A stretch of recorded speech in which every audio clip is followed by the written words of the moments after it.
Car लेने का सपना तो सभी का ही होता है, ठीक है। और अगर एक स्कूल टीचर को कार लेनी हो तो भाई क्या ही कहने। तो इसी को लेकर एक फिल्म में जिसका नाम है 2 दूनी 4 की, आज उसी को एक्सप्लेन करते। तो कहानी ऐसी है, संतोष दुग्गल एक स्कूल टीचर है। बच्चे उनसे कुछ ज्यादा खास डरते नहीं है। दुग्गल जी की बेटी है जिसका नाम है पायल, उसको ये बताने में बहुत प्रॉब्लम है कि उसके पापा एक मैथ्स टीचर है।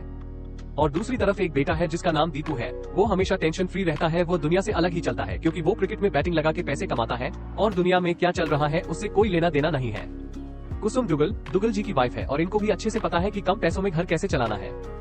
अच्छा, दुग्गल जी के पास एक स्कूटर भी है और स्कूल के सारे बच्चे उसी स्कूटर के पीछे पड़े रहते हैं। जिसको दुग्गल जी से प्रॉब्लम वो स्कूटर पर उतार देता है। दुग्गल जी पैसों के लिए कोचिंग भी देते हैं और ऐसे ही उनका दिन निकल जाता है। एक दिन रात दुग्गल जी की बहन घर पर आती है और कहती भाई उसके ससुराल में शादी है और मैं उसका इनविटेशन देने आई हूँ। पर वो एक डिमांड करते हैं कि सभी को ही शादी में कार से ही आना है। तो ये बात सुनकर दुग्गल जी साफ मना कर देते हैं। ये सुनकर दुग्गल जी की बहन रोने लगती है। दिल रखने के लिए कुसुम दुग्गल हाँ बोलती है। दुग्गल जी के पास कोई और ऑप्शन नहीं होता है और अगले ही दिन स्कूल में जाते हैं और टैक्सी के रेंट के बारे में पता करते हैं जो कि बहुत ज्यादा होता है। उसी रात में दुग्गल जी एग्जाम पेपर चेक कर रहे होते हैं। उन्हें एक एग्जाम पेपर मिलता है जिसमें लिखा होता है कि अगर आप मुझे पास कर देंगे सर तो मैं आपको बहुत सारे पैसे दूंगा। फॉर एग्जाम्पल 1 मार्क्स के 1000 रुपए। दुग्गल जी एक बार के लिए सोचते हैं पर दुग्गल जी उस बात पर ज्यादा ध्यान देते नहीं है। नेक्स्ट डे मिस्टर दुग्गल और संतोष दुग्गल अपने पड़ोसी फारूकी जी के पास जाते हैं और उनकी गाड़ी की डिमांड करते हैं। ऑफर में वो उनके बच्चे का एडमिशन करवा देंगे ऐसे बोलते हैं। और ऐसे दुग्गल फैमिली को शादी के लिए कार मिल जाती है। शादी मेन कार से जाने पर दुग्गल फैमिली का अलग ही स्वैग होता है। वो आदमी को आदमी नहीं समझ रहे होते हैं। ऐसे दुग्गल फैमिली हंसते हंसते मेरठ शादी में आ जाते हैं। गाड़ी से आते देखकर दुग्गल जी की बहन बहुत खुश होती है। शादी में सब सही चल रहा होता है पर शादी वाले दिन एक चोर दुग्गल फैमिली वाली कार की चोरी करने की कोशिश करता है। ऐसे तो गाड़ी चोरी होने वाली होती है, तभी सामने से एक पुलिस वाला आ जाता है और चोर भाग जाता है। पुलिस वाले को भी उसी शादी का इनविटेशन था। चेक करने पर पता चला कि गाड़ी किसी फारूकी की है। शादी में आकर पुलिस वाला गाड़ी वाली बात बताता है और दुग्गल जी सुन लेते हैं। देखने पर पता चलता है कि शादी में कोई फारूकी नाम का आदमी होता ही नहीं है। मौका मिलते ही दुग्गल जी पुलिस वाले के पास जाते हैं और अपने आप को फारूकी बताते हैं।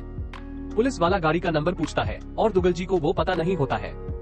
दुग्गल जी पुलिस वाले को सारी बात बता देते हैं और पुलिस वाला दुग्गल जी के राज को राज रखने के लिए पैसे मांगता है। पैसे ना होने पर वो दुग्गल जी से शगुन के सारे पैसे ही ले लेता है। फिर बारात आ जाती है। दुग्गल जी कुसुम दुग्गल को सारी बात बताते हैं।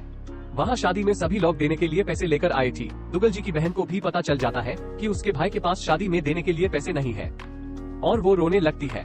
लास्ट में कुछ ना होने पर दुग्गल जी कुसुम दुग्गल के सोने के कंगन बीच कर पैसे लेते हैं। दुग्गल जी का सारा मूड ऑफ हो जाता है क्योंकि शादी का माहौल है। तो कुसुम दुग्गल के कहने पर दुग्गल जी को अपने शादी वाले हुक स्टेप्स करने पड़ते हैं। ऐसे सुबह से लेकर शाम तक सारे लोग नॉन स्टॉप डांस करते।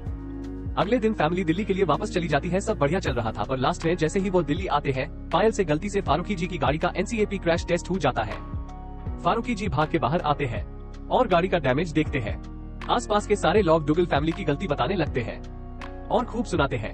इस पर कुसुम दुग्गल गुस्से में आकर गाड़ी के पैसे देती है। इस पर फारूकी जी की वाइफ कहती है कि अगर तुम्हारे पास इतने पैसे हैं तो तुम अपनी गाड़ी क्यों नहीं ले लेते। इस पर दुग्गल जी को गुस्सा आता है और 30 दिन में गाड़ी लेने का चैलेंज लेते हैं। नेक्स्ट डे दुग्गल जी मारुति के शोरूम में जाते हैं। वहाँ बहुत सारे गाड़ी देखने के बाद नैनो कार की डिमांड करते हैं पर मारुति वाले बहुत चालाक होते हैं और दुग्गल जी को फैमिली कार लॉट अल्टो दिखा देते हैं। दुग्गल जी कार लेने के लिए रेडी हो जाते हैं। शाम को कार टेस्ट ड्राइव के लिए घर पर आती है और फाइनल टेस्टिंग के बाद सारे मिलकर कार के लिए हाँ बोलते हैं। एक दिन ऑटो में दीपू को खबर मिलती है उसके सारे बैटिंग ग्रुप को पुलिस ने अरेस्ट कर लिया है। तो टेंशन मेन आ जाता है और सोचता है कि अब उसके घर वाले उससे बहुत मारेंगे। अब वो बैटिंग वाले पैसों को निकल ही रहा होता है कि उसके सारे पैसे गिर जाते हैं और फिर वो घर वालों को सारी सच्चाई बताता है। दुग्गल जी दीपू को लेकर सारे पैसे गरीब लोगों में दान करवा देते हैं और बहुत प्यार से सही गलत के बारे में बताते हैं। नेक्स्ट डे दुग्गल जी ने पहले ही सोच रखा था कि कार की डाउन पेमेंट के लिए किस किस से बात करनी है पर दुग्गल जी इतने लकी नहीं होते हैं और हर जगह से ना सुनते हैं। परेशान होकर दुग्गल जी किस्मत का खेल खेलते हैं और सर्फ के बहुत सारे डब्बे लेकर आते हैं जिसमें फर्स्ट प्राइज एक कार है। दुग्गल जी के साथ पूरा घर बैठ जाता है। कार के लिए सर्फ के पूरी दुग्गल फैमिली सारे पैकेट देख डालती है पर सारे पैकेट खोलने के बाद भी उन्हें कार वाला प्राइज नहीं मिलता है और सब बहुत परेशान हो जाते हैं। इस बार दुग्गल जी ने गाड़ी लेने का मन बना लिया था तो वो कुछ भी करने के लिए तैयार थी। दुग्गल जी वो एग्जाम शीट देखते हैं जिसमें पास करने के बदले पैसों का ऑफर था। दुग्गल जी पैसों वाली पार्टी को फोन करते हैं और मिलने के लिए बुलाते हैं। पायल और दुग्गल जी दोनों पैसों वाली पार्टी से मिलने जाते हैं। घर पर दीपू पैसे वाली पार्टी को न्यूज रिपोर्टर बताता है और दुग्गल जी को पुलिस पैसे देकर पास करने के केस में जेल में डाल देगी ये बात कहता है। पैसे वाली पार्टी दुग्गल जी से मिलने के लिए आती है और मार्क्स के बदले पैसों की बात होती है। दुगल जी पैसों वाली पार्टी को आंसर शीट देने ही वाले होते हैं कि तभी दुगल जी को उनका एक पुराना स्टूडेंट मिल जाता है और अपनी बेटी को बताता है दुगल जी की वजह से आज वो एक सक्सेसफुल इंसान है। ये सुनकर दुगल जी अपना पैसे लेने का मन बदल लेते हैं। ये सुन के सामने वाली पार्टी नाराज हो जाती है। फिर रेस्तरां के अंदर थोड़ा एक्शन होता है। दुगल जी ने खुद तो कुछ ऑर्डर किया नहीं होता है और दूसरे लोगों का खाना एक दूसरे पर मारते हैं। दुगल जी अपने दोनों बच्चों के साथ वहाँ से भाग जाते हैं, पर वो लोग भी उनका पीछा करते हैं। ऐसे करके दुगल जी अपने घर आ जाते हैं। तभी के तभी फारूकी जी दुगल जी को फोन करते हैं और कहते हैं कि कुछ लोग उनसे मिलना चाहते हैं, तो आप जल्दी से नीचे आ जाओ। पर बाद में पता चलता है कि पैसे वाली पार्टी दुगल जी से अपने बेटे को ट्यूशन पढ़वाना चाहती थी, इसलिए वो दुगल जी का पीछा कर रहे थी और साथ में 1 लाख रुपए ट्यूशन फीस भी एडवांस के रूप में देते हैं। उन्हीं पैसों से दुगल जी अपनी फैमिली के लिए अपनी पहली कार लेते हैं। और यही थी मूवी की हैप्पी एंडिंग। हम आशा करते हैं कि आपको हमारी कहानी अच्छी लगी होगी। हमारी वीडियो देखने के लिए आपका बहुत बहुत धन्यवाद।